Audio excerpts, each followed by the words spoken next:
বাবার অসুস্থতায় যে সংসারের চাকা থেমে গিয়েছিল সেই সংসারকে বাঁচাতে ঝালমুড়ি বিক্রি শুরু করেছেন ১৩ বছর বয়সী মেধাবী হাসানুর। স্কুলের গণ্ডি থেকে বেরিয়ে প্রতিদিন ঘুরে ঘুরে ঝালমুড়ি বিক্রি করেই বাবার চিকিৎসা চালাচ্ছে ছোট্ট এই ছেলেটি।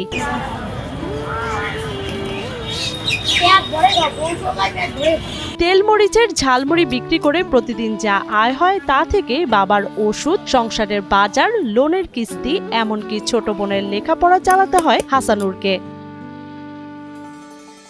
হাড় ক্ষয়, শ্বাসকষ্ট সহ বিভিন্ন রোগে আক্রান্ত হাসানুরের বাবা ৩ বছর ধরে শয্যাশায়ী। নষ্ট হয়ে গেছে ফুসফুসের কিছু অংশ।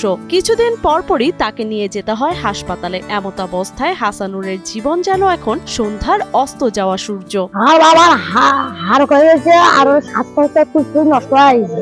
অনেকবার রংপুর মেডিকেল ৫ বারের মতন যা বললো। গাইবান্ধা সদর উপজেলার পশ্চিম কোমরনই এলাকার পৌর পার্কে প্রায় ৩ বছর ধরে ঝালমুড়ি বিক্রি করে হাসানুর। একসময় গাইবান্ধা মডার্ন উচ্চ বিদ্যালয়ের ৬ষ্ঠ শ্রেণীর মেধাবী ছাত্র ছিল সে। বাবা ছিলেন ঝালমুড়ি বিক্রেতা, কিন্তু হঠাৎই বাবার অসুস্থতায় যেন বদলে যায় সবকিছু। আমার বাবা অসুস্থ হওয়ার আগে আমি ক্লাস 6-এ পড়তাম। ওখানে আমার বন্ধুরা মিলে অনেক মজা করতাম। ক্লাস 7-এ ওরা আমার বাবা এরকম অবস্থা করেছে। আমার এখন বেড়ানিওয়ালা বন্ধুদের সাথে দেখা করা হয় না।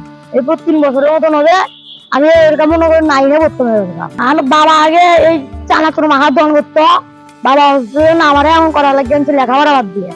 তাই জন্য বাবা পুরো 3 বছর বিছানায় পড়ে গেছে। প্রতিদিন ভোর 6:30টায় ঘুম থেকে ওঠে হাসানুর। এরপর মক্তবের লেখাপড়া শেষে বাড়ি ফিরে তারপর ঝালমুড়ির সরঞ্জাম নিয়ে রওনা হয় শহরের উদ্দেশ্যে। সারাদিন চলে তার ঝালমুড়ি বিক্রি। সারাদিন খেয়ে না খেয়ে বিক্রি শেষ করে বাড়ি ফিরে মধ্যরাতে। ভোর 6টার দিকে উঠে মক্তবে যাই। 8:30টার দিকে বাড়িতে আসি, খাওয়া দাওয়া করে গোসল করে 9:30টায় এখানে আসি গাইবান্ধা পৌর পার্কে বিজনেস করতাম, ঝালমুড়ি ব্যবসা করতে। হাসানুরের বিক্রির তালিকায় আছে বাদাম মাখা, চানাচুর মাখা, ঝালমুড়ি ও ছোলা বুট। 10 টাকা থেকে 50 টাকায় বিক্রি হওয়া এসব খাবারের ব্যবসা ভালো থাকলে দিনে বিক্রি হয় ওদের স্বপ্ন পূরণে পাশে থাকতে পেরে আমরা গর্বিত। 2 থেকে 2,500 টাকা। সব খরচ বাদ দিয়ে দিনের সর্বোচ্চ 1,000 টাকা মুনাফা থাকে তার। আমার দোকানে বালা মাছের চানাচুর মাখা হবে, ঝালমুড়ি হবে, ছোলা বুট হবে। আপনারা ছোলা বুট হবে আমরা এখানে 10 টাকা, 20 টাকা, 50 টাকা যে যেমন তাতেই আমরা বিক্রি করি। আর সারাদিন 9টা মতো ইনকাম হয় 2,000-2,500 টাকা মতো হয়। এসব আমি খরচ করে 1,000 টাকা মতো বাড়িতে যাই। সামান্য এই টাকা দিয়ে 6 সদস্যের সংসার চালাতে হয় হাসানুরকে। সেই সাথে চালাতে হয় বাবার চিকিৎসা খরচ, লোনের কিস্তি, ছোট বোনের লেখাপড়া। এই টাকা দিয়ে আমার কিস্তি চলে, সংসার চালা লাগে। আমার মা বাবাকে আমার পালার লাগে, ভাই বোনদের পালার লাগে, ছোট বোন একটা আছে তাকে পালার লাগে এই টাকা দিয়ে। ইতোমধ্যেই বাবার চিকিৎসার জন্য এ পর্যন্ত 2 লাখ টাকা লোন নিয়েছে হাসানুরের পরিবার। মানুষের সহযোগিতায় জুটেছে প্রায় 50,000 টাকা, কিন্তু এখনো প্রয়োজন অন্তত 1 লাখ টাকা। আর তাই বাবার চিকিৎসার জন্য সমাজের বিত্তবান এবং সরকারের সহায়তার প্রত্যাশা ছোট্ট এই হাসানুরের। আমার বাবার পুরো 2 লাখ টাকা পর্যন্ত ব্যাংক থেকে লোন নিয়ে আমার বাবার চিকিৎসা করছি। মনে করো আরো 1 লাখ টাকা লোন নিতে হবে, সেটাকে আমি সারতে পারছি না।